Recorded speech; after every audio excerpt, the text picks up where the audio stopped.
Alright guys, so we finished our first Angular 4 application. So in this video I'm going to show you how to easily build it out and deploy it to a shared web host. Now remember, Angular is a front-end framework, so if you're using it with something like the MeanStack and you have a back-end, you're going to need to set that up on your server, and that's going to be a lot more difficult than just the front end.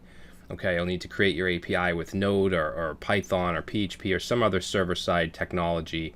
Our app has no backend, so it's going to be really easy for us. We're just going to build out the static assets and then upload it to a web host.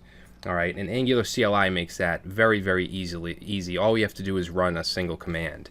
All right, so what we're going to do here is stop the server, the dev server, from running.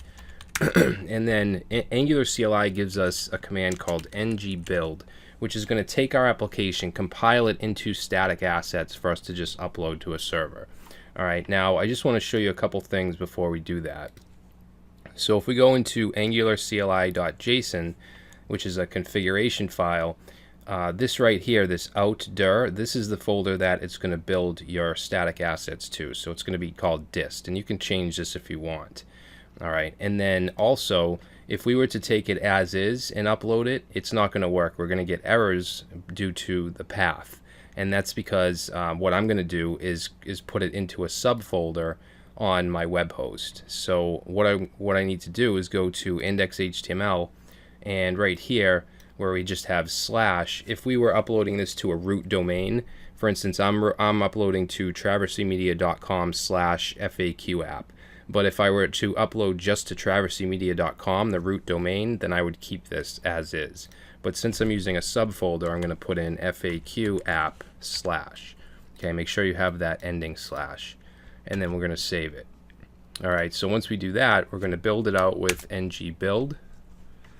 Okay, it's going to wrap it up into a dist folder. And then you can choose how you want to deploy, how you want to upload. I'm just going to use FTP because it's very easy. So I'm going to use FileZilla. Oops. All right. And I'm just going to log into my traversymedia.com website.